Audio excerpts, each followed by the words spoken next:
रत्नभंडार गणति को नहीं राजनीति मुहांमुही हेले बीजेडी और बीजेपी बॉबिंग को धोईदेले आईन मंत्री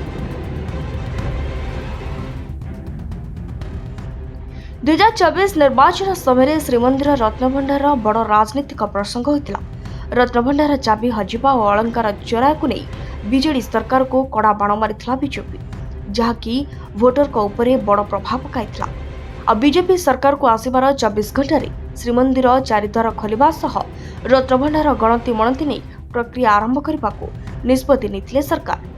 आबे जहाकु नहीं तेजी राजनीति। रत्नभंडार गणति प्रक्रिया सरी नथिबा बेले याकु नहीं राजनीति जोर धरछि। आ मुहांमुही होइछन्ति बीजेडी और बीजेपी। बीजेडी सभापति प्रणव प्रकाश दास निज सोशल मीडिया पेज रे रत्नभंडार अलंकार चोरी सह चाबी हजिबाकु नहीं बीजेपी किपरि मिथ्या प्रचार करथिला ताकू उल्लेख करी कड़ा समालोचना करछथि। सेबळे रत्नभंडार प्रसंग रे मुहांमुही होइछन्ति आईन मंत्री और बीजेडी मुखपात्र लेलिन महांती।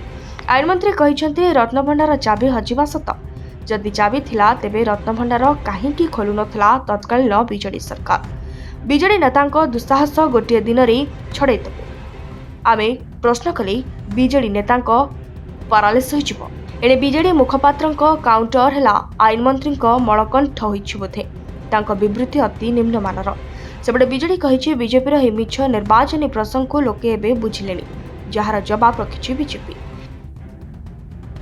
बाहर रत्नभंडार गणति सरिबा परे एबे भीतर रत्नभंडार गणति प्रक्रिया चलछि। प्रथम पर्यायर भीतर भंडार गणति मात्र चारिति रहुछि, किंतु याहाकु नै आरंभ होई गलानी राजनीति। ब्यूरो रिपोर्ट, राजधानी 24 ओडिया।